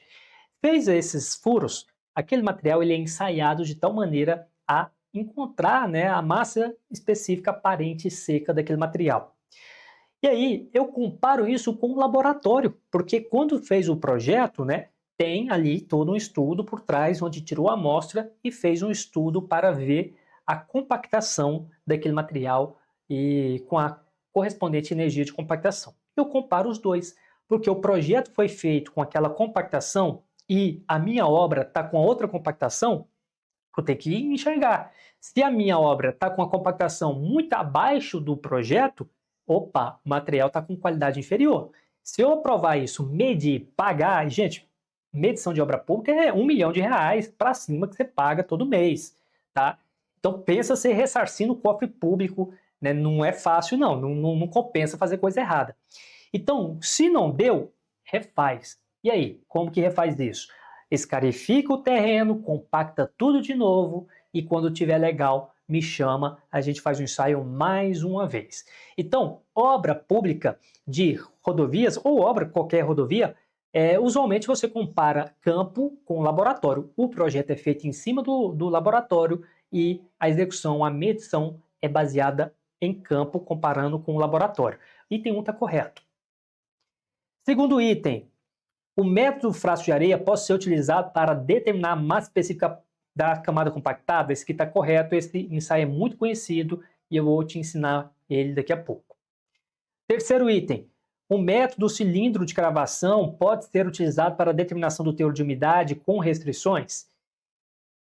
Gente, esse item aqui, né, eu teria marcado ele como correto, porque né, não tem item 1, 2, 3, por isso que eu não ia errar essa questão, mas aqui falhou, né? Para mim a banca falhou aqui. Vamos lá entender o que é esse método cilindro de cravação, porque foi polêmico esse negócio. Então, gabarito letra D, o 3 está errado. Esse é o método cilindro de cravação, norma NBR 9813.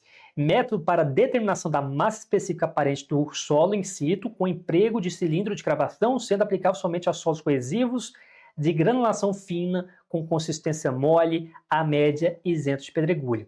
Então, isso aqui não é muito comum em obras de pavimentação. Talvez seja mais em edificações. Por quê? Você tem aqui um solo, o quê? Um solo coesivo de granulação fina, com consistência mole, ou seja, você tem um solo ruim.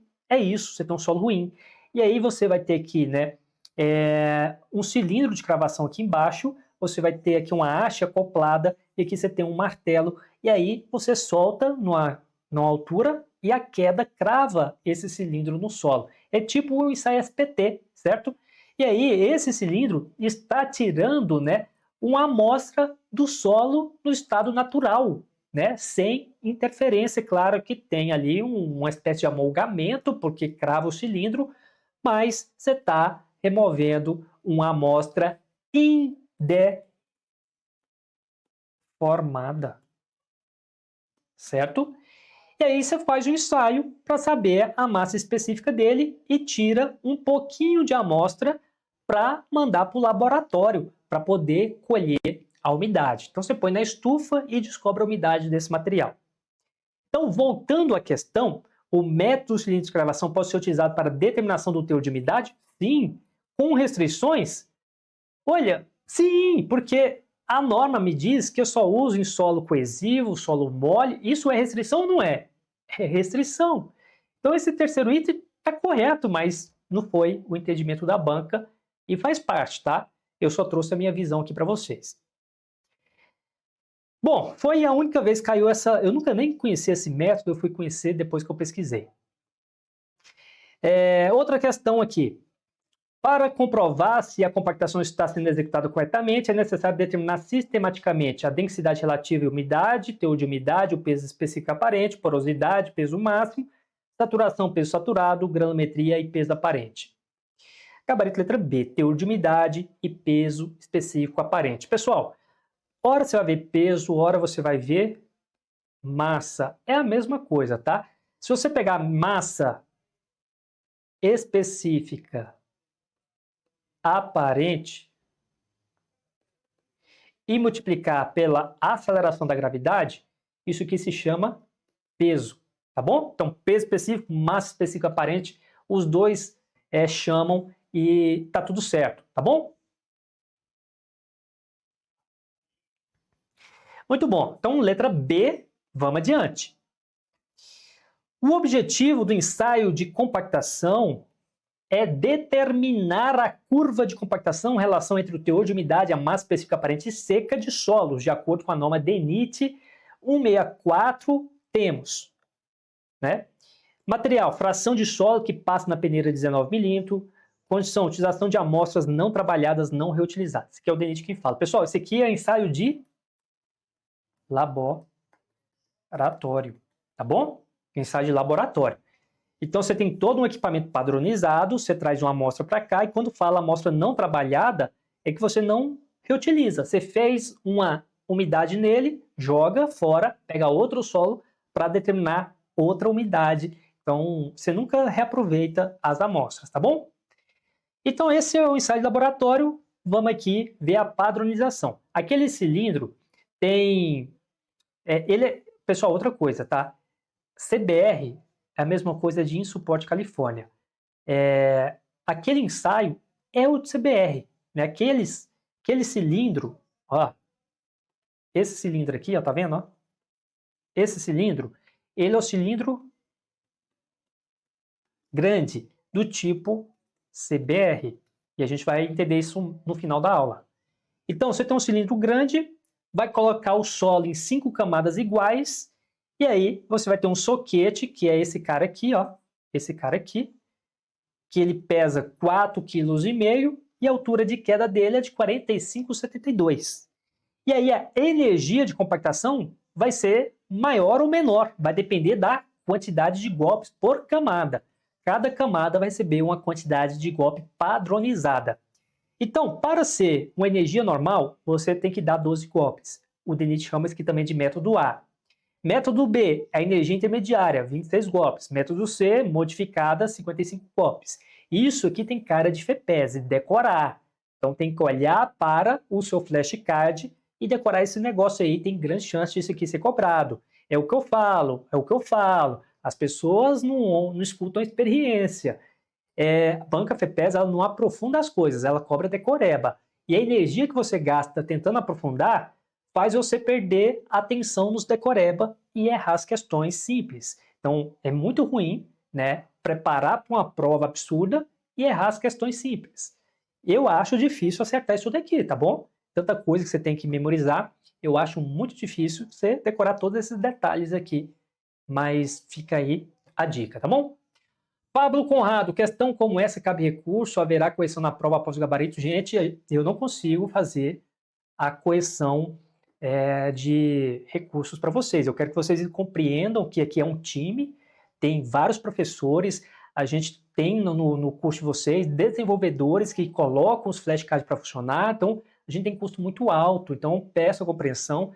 A turma ela não foi tão grande, ela foi uma turma menor, então assim, a gente está compensando aqui para pagar os custos que nós temos, e quando a gente fala em fazer a correção da prova para vocês, usar toda a equipe de professores, português, inglês, medicina legal, criminalística, direito administrativo, direito constitucional, direito penal, direito processual penal, para dar para vocês os recursos para vocês. Então a gente não tem essas condições no momento que eu gravo esse vídeo, tá? Então, eventualmente, se a gente tiver um faturamento maior, que a gente consegue compensar o prejuízo que a gente está tendo aqui, a gente pode ajudar vocês com essa fase também. Vale dizer que a gente está dando o nosso melhor, a gente vai ter um simulado com questões inéditas, com ranqueamento de vocês, mas, enfim, nós temos limite de atuação, espero que vocês gostem, porque vai ser um curso de muita qualidade aqui junto a vocês.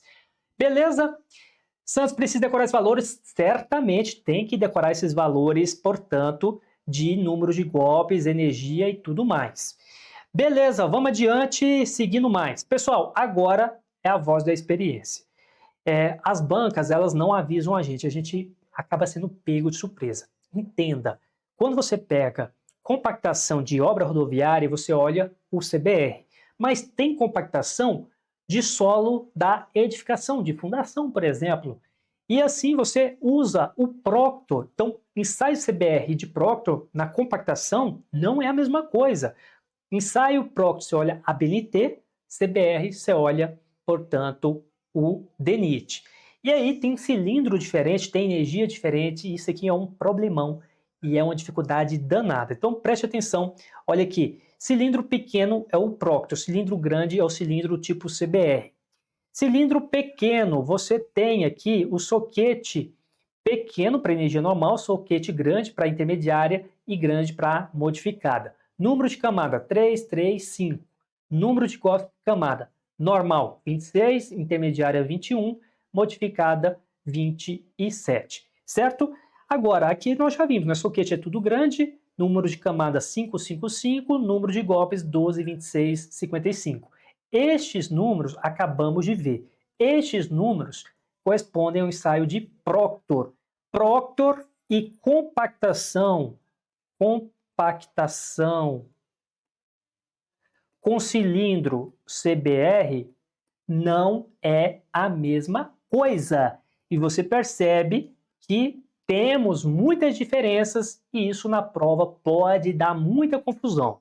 Então, se vier uma questão, eu estou fazendo a identificação e eu quero uma compactação com energia intermediária, fazer um ensaio. Quantas camadas, quantos golpes? O que você vai responder? Vamos aqui interagir novamente.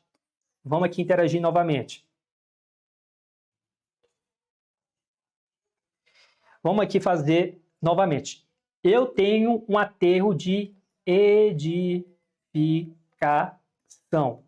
Eu quero fazer um ensaio na energia intermediária. Quantas camadas e quantos golpes? Qual gabarito você vai olhar? Você vai olhar esse daqui. Você não vai olhar esse aqui, ó. Esse aqui é para infraestrutura rodoviária.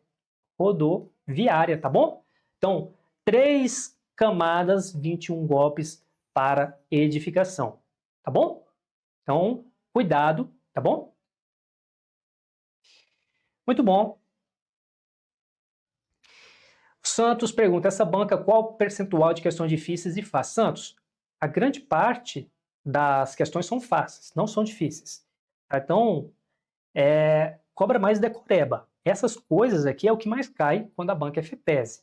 Agora, obviamente, tem umas questões mais puxadas e a gente tem que ir preparando. Eu quero que entenda que aqui dentro do curso, até agora, você só viu questões da banca FEPESE. A gente pega todas as questões, modela com inteligência artificial para ela nos ajudar a encontrar o perfil da banca, o que ela mais cobra. Aí a gente estrutura a aula para ministrar para vocês. Então, o nível de dificuldade da aula é o da banca, tá bom? Então, usualmente a gente monta a aula, o aluno fala, o nível tá fácil, mas é o nível da banca. A gente não vai complicar as coisas onde não cabe complicação. Então, a banca é mais simples, sim. Vocês podem pegar provas e vamos adiante. O fato da banca ser mais simples, isso acrescenta dificuldade na aprovação em concurso público, porque vai ter um número de empate gigantesco. Uma questão que você perder vai te jogar lá para baixo no ranqueamento. Por isso que todos os mínimos detalhes precisam ser decorados e quando você procura aprofundar muito, principalmente mecânica do solo, você vai ver resistência dos materiais. Resistência dos materiais, a banca ela coloca o diagrama e pergunta nas alternativas qual diagrama é o correto para aquilo lá, tá? É isso. Se você pegar um FGV, ela cobra coisas muito mais avançadas do que isso. E se você buscar questões da FGV no quesito resistência dos materiais, você vai se perder muito e vai esquecer da parte de decorar as coisas, os detalhes. Então, eu acho que tem que ter um temperamento para não buscar os extremos. Também não baixar muito a guarda, tem que manter um ritmo bom, né? Um nível ali médio alto, mas tem que lembrar que tem muito decoreba. Agora, continuando aqui, eu fiz o ensaio de compactação, galera. E o ensaio de compactação consiste em moldar o cilindro, o corpo de prova, com uma certa umidade e desenhar a curva de compactação. Você faz várias tentativas e monta, né, a curva que está aqui. Essa curva tem no eixo vertical o peso específico aparente. No eixo horizontal você tem a umidade. E o solo tem esse comportamento. Essa é a curva de compactação. Todo ensaio é desse jeito de solo. E aí, quando você tem a curva de compactação, quanto mais peso específico aparente, mais suporte tem. Então, o máximo daqui é esse aqui que eu quero. Eu jogo lá, eu quero esse aqui, ó. Esse aqui é o peso específico aparente seco máximo. E aí, eu tenho aqui a umidade ótima. Ok? Aqui eu tenho o ramo seco. Se eu tiver abaixo da umidade ótima, eu vou conseguir, por exemplo,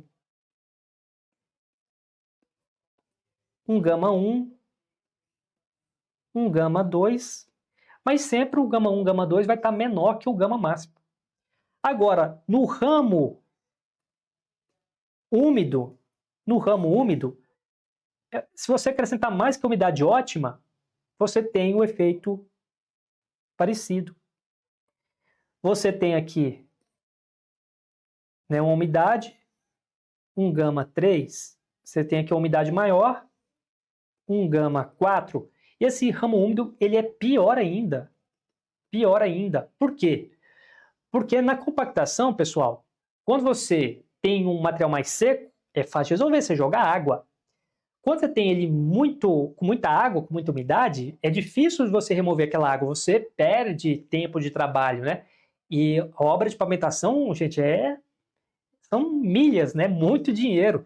Então você fez o pedido de material betuminoso ou de BGS e ali você tem, né, um material que tem muita água, você tem que fazer a aeração e esperar aquele material secar. Aí às vezes você tem que cancelar o pedido que você fez. Se for material betuminoso, a indústria ela tem um tempo para te atender de novo, né? Se for indústria própria, tá fácil de resolver. Você tem sua própria logística, mas às vezes, pequenos trechos, não pensa levar uma indústria própria, você usa a indústria local. Então, ramo úmido, ele não é tão bom assim não, tá? Agora também, cravar em cima da umidade ótima é muito difícil, por isso que tem uma faixa aceitável, uma margem de erro aceitável que fica em torno aí da umidade ótima, tá bom? Muito bom, muito bom. Pessoal, uma coisa também interessante é que, olha aqui, eu tenho uma curva aqui, eu tenho uma curva aqui. Vamos lá, G está aqui, argila, o A está aqui, pedregulho. Quando o solo é fino, ele vem para cá. Quando o solo é granular, ele vai para lá. Então tem esse deslocamento aqui, correto? O que isso implica? Bom, argila, aqui é argila, esse aqui é argila. O ponto máximo está aqui. Está entre 1.3 e 1.4, que é o gama da argila. E a umidade aqui está entre 30 e 35, essa aqui é a umidade da argila. O pedregulho, olha só, pedregulho. O pedregulho está entre 2 e 2.1. Aqui está a umidade do pedregulho entre 5 e 10. Ou seja, finos precisa de muita água e alcança baixas densidades.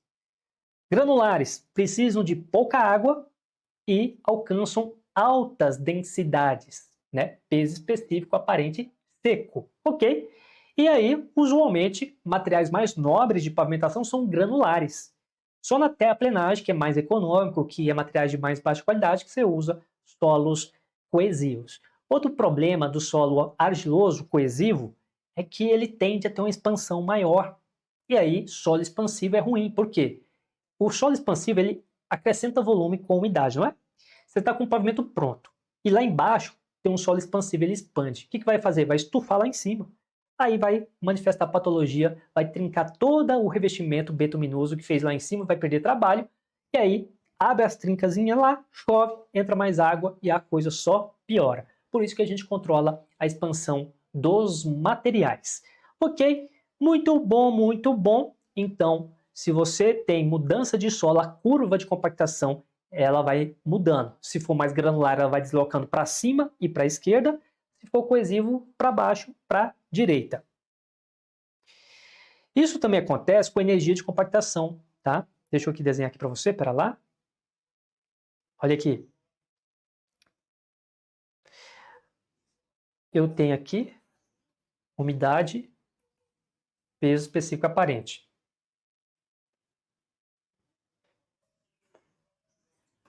Ó, aqui eu tenho energia 1, energia 2, energia 3. Energia 3 ela é bem maior que a energia 1, mais energia de compactação. Normal, intermediária, modificada. A 3 é a energia modificada, aqui é normal. Então, quando você tem o mesmo solo, mesmo não mudei o solo, é o mesmo solo.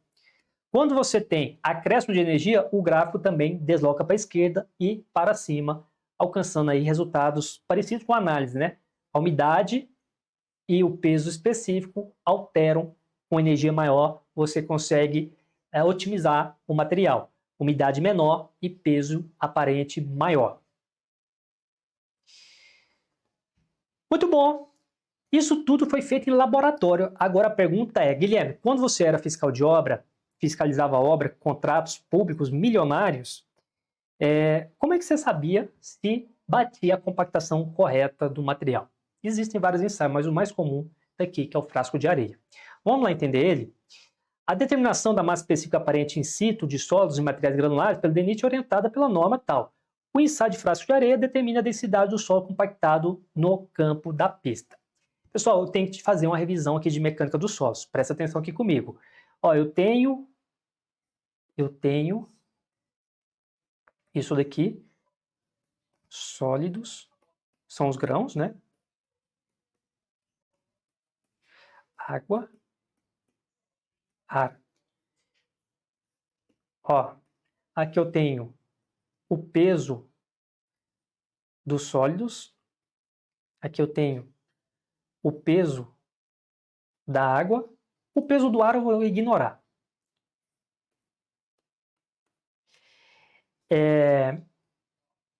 Aqui eu tenho o volume do ar, volume da água, volume dos sólidos. Isso aqui se chama volume de vazios. Ok? Bom, se eu quiser calcular o peso específico aparente seco, ele é igual ao peso dos grãos dividido pelo volume. Lembrando que volume é daqui até aqui embaixo. Esse aqui é o volume total da amostra, tá bom? Então, eu tenho que pegar o volume daquela amostra e eu tenho que determinar o peso dos grãos. Só que, quando eu tenho a situação lá da espessura compactada, lá tem grãos e água. Você concorda comigo que eu tenho que determinar a umidade para remover? Porque o peso dos sólidos é o peso total, que seria isso aqui, menos o peso da água. Então, eu tenho que determinar a umidade para subtrair aqui, aí eu vou obter essa variável aqui. E o volume, eu jogo aqui embaixo, isso vai me dar o peso aparente seco. Ok, nós vamos ter uma aula de índice físico dos solos e você vai aplicar isso aqui melhor. Por enquanto, eu só preciso resgatar isso daqui. Por que isso aqui é importante? Porque o frasco de areia te ajuda justamente aí. Você vai fazer uma locação, vai ter uma bandeja aqui, que tem aqui um furo nela de locação. Você faz uma escavação no diâmetro do furo com uma profundidade de 15 centímetros. Então, vamos lá.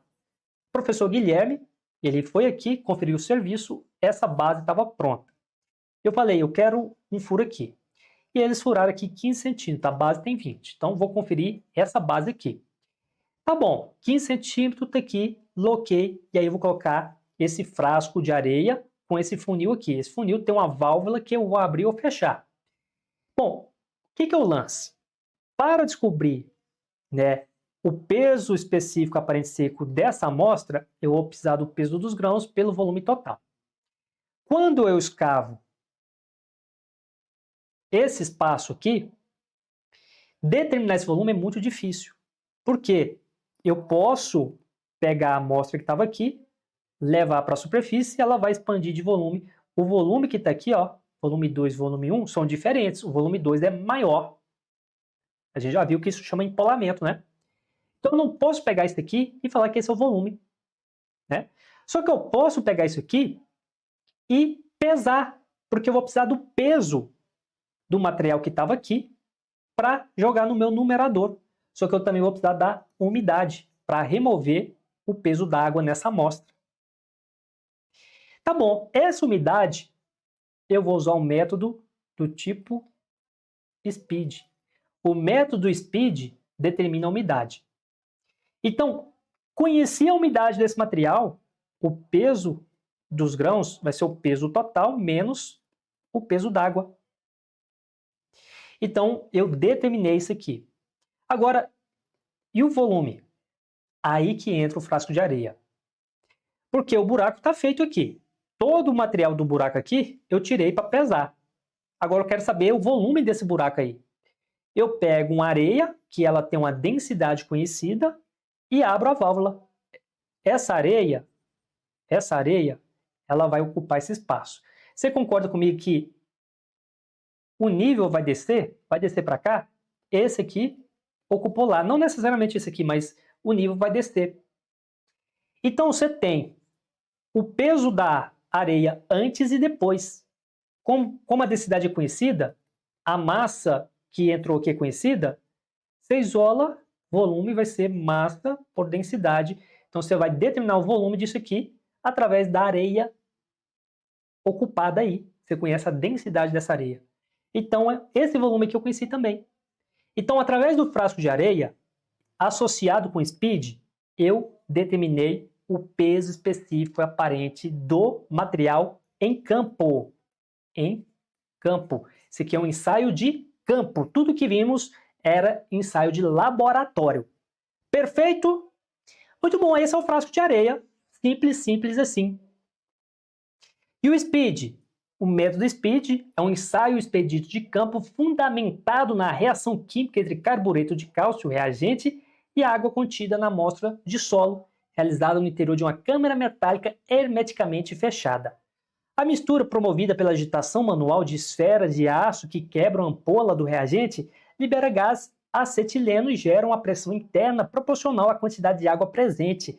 Essa pressão é registrada por um manômetro acoplado ao aparelho e convertida no teor de umidade percentual, geralmente via tabela de calibração. Eu vou te traduzir esse negócio. Você tem uma ampolinha de vidro, ampolinha aqui, que ampolinha feia, né? Você tem uma ampolinha aqui de vidro e aqui tem o carbureto de cálcio. Junto você coloca a esferinha metálica aqui dentro, né, desse recipiente. E aqui vai ter uma amostra de solo. Por que você coloca esse aqui? A esferinha vai romper esse vidro e essa substância vai interagir com o solo. A água que está aqui faz aumentar a pressão. Mais água, mais pressão. E aí você vai medir a pressão, vai olhar na tabelinha e aí você vai determinar a umidade do solo por meio dessa correlação. Então o método SPEED determina a umidade de campo. E aí, associado com o SPEED, você vai ter o peso específico aparente seco de campo. Mas não acabou não, porque o grau de compactação é o parâmetro quantitativo de controle tecnológico calculado pela razão entre a massa específica aparente seca do solo compactado em campo in situ. Gente, olha, eu só determinei o de campo, tá? Todo esse ensaio foi para saber o de campo. E o de laboratório? Tá lá na planilha, tá lá no projeto também, tá? Então o que você faz? Tá no memorial, tá bom? Então o que você faz? Você fez o de campo, divide pelo laboratório, agora sim você vai ter o grau de compactação. E eu aprovava o serviço olhando o grau de compactação. Por quê? Porque a gente tende a ter grau de compactação igual a 1. Ou seja, o de campo tem que bater com o de laboratório, por isso que dá 1. Se for menor do que 1, significa dizer que o de campo ele é menor. Isso aqui, dependendo, ele pode ser ruim. Claro que tem uma margem aceitável aí. Se for o grau de compactação maior do que 1, pode ser que você usou uma energia de campo maior do que a de laboratório. Para mim, que é fiscal, beleza, show de bola, eu adorava. Só que quando o grau de compactação é maior que 1, significa dizer que o empreiteiro ele acrescentou mais energia do que o previsto. Se o grau de compactação for muito maior, aí é ruim, aí começa também a trazer problemas no material compactado, tá? Então, um pouquinho mais do que 1 não faz mal para ninguém, é até legal. Eu trouxe aqui, tá no seu material de estudos, tá? Eu trouxe aqui essa interpretação. Se for menor que 1, indica que a densidade obtida em campo é inferior à máxima atingida em laboratório. Se for igual a 1, é ideal. Se for maior que 1, tem uma supercompactação. Embora aumente a resistência, deve ser monitorada para evitar o desperdício financeiro ou laminação. Esse aqui, problema é do empreiteiro. Eu não estou lá para ver isso. Mas esse aqui não. Trincas e quebras dos grãos do solo por excesso de golpes. Opa! Questão de 21. Assinale a alternativa verdadeira. Letra A. A umidade ótima é determinada no laboratório para que na execução do aterro sempre se compacte o solo abaixo dessa umidade, visando maior resistência do solo. A umidade ótima é determinada no laboratório? Sim. Para que na execução sempre se compacte o solo abaixo dessa... Então, você busca a umidade ótima, né? Quanto mais fino o solo, menor é a sua superfície específica e menor é a sua umidade ótima? Não. Ó, eu tenho um grão aqui, vou particioná-lo. Então, eu tenho aqui 2 grãos porque eu particionei. A área da superfície desse é esse aqui. A área desse, a mesma área, só que eu tenho essa aqui acrescentada. Então, quanto mais fino, mais área superficial, e aí eu vou precisar de mais água. Então, mais fino, menor é a superfície? Não, maior. C. O grau de compactação é a relação percentual entre massa específica obtida no aterro executado e a massa específica obtida no laboratório com a energia de compactação especificada. É isso. É isso. Ah, mas é massa, peso é a mesma coisa, tá? Se você multiplicar pela gravidade, a massa vira peso. Então, letra C. Letra D. Todos os equipamentos de terraplenagem executam todo o ciclo básico de terraplenagem no tempo chamado tempo de ciclo. A gente vai estudar isso melhor em orçamento.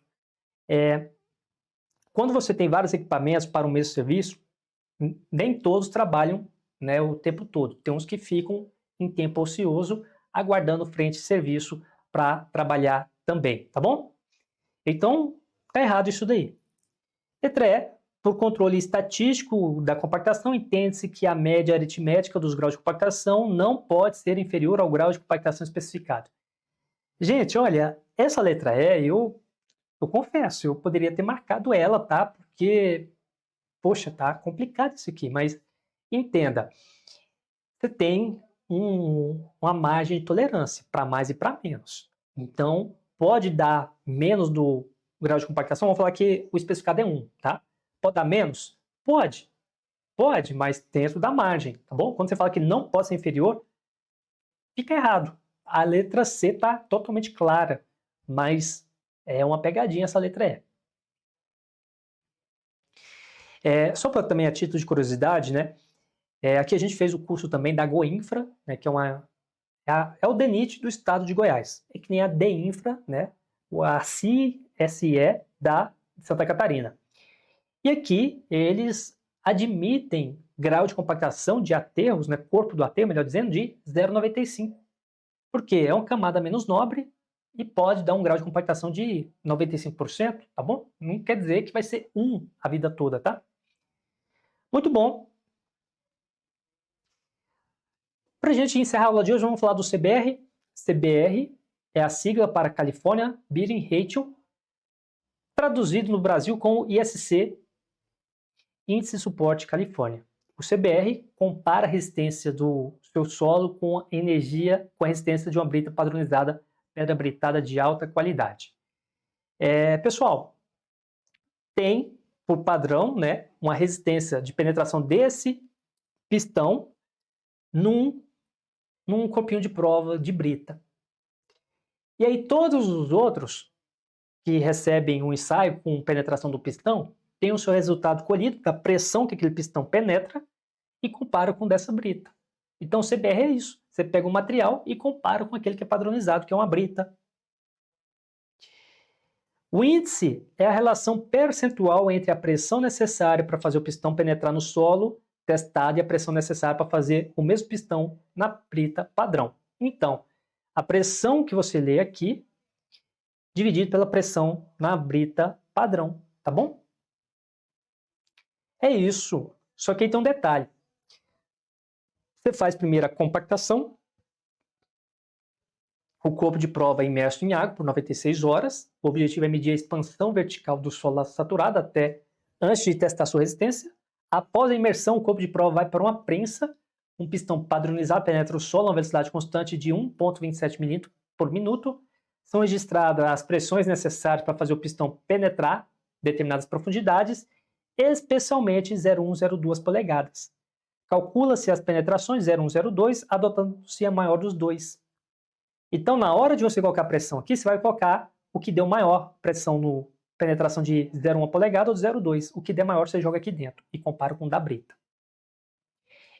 Esse é o resumo do CBR. Só que tem um detalhe. Para fazer o CBR, você tem que fazer um ensaio de compactação. Para fazer o CBR, você tem que fazer um ensaio de expansão. Só depois que você faz o ensaio de penetração. Então, tiveram questões que já falaram que no ensaio de CBR você determina a compactação, a expansão e a resistência à penetração do pistão. Foi dado como correto. Porque a gente tem a mensuração que o CBR vai mensurar apenas a penetração do pistão ali e vai nos dar uma noção do suporte CBR. 80%, 20%? E é verdade, mas tem uma cadeia, um fluxo aqui. Você faz a compactação, determina ali o resultado, né? A massa específica, o peso específico, aparente seco. Deixa submerso em água para medir a expansão vertical. Depois que você vai fazer a penetração do pistão. Portanto, tem um conjunto e, dado o nome CBS, pode falar que determina todos os três. Nossa última questão: qual é o principal objetivo do ensaio de Insupport California na mecânica dos solos? Avaliar a capacidade de suporte do solo em relação ao material padrão, determinar a porcentagem de partículas finas presentes no solo, medir a resistência ao cisalhamento do solo, estimar a densidade máxima do solo através da compactação, analisar a permeabilidade do solo em condições saturadas. Pessoal, você tem uma prova de alternativa, você tem que ir eliminando. Então, gabarito letra A, avaliar a capacidade de suporte do solo em relação ao material padrão. Essa é o que melhor caracteriza, portanto, o índice de suporte Califórnia, tá bom?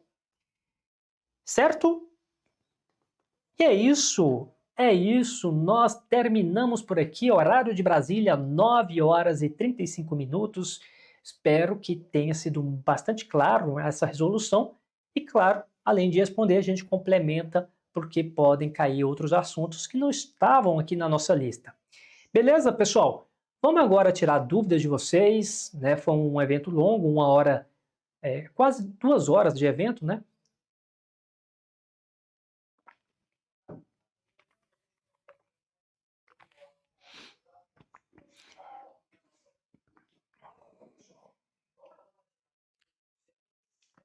Vamos lá, alguma dúvida? Comentário?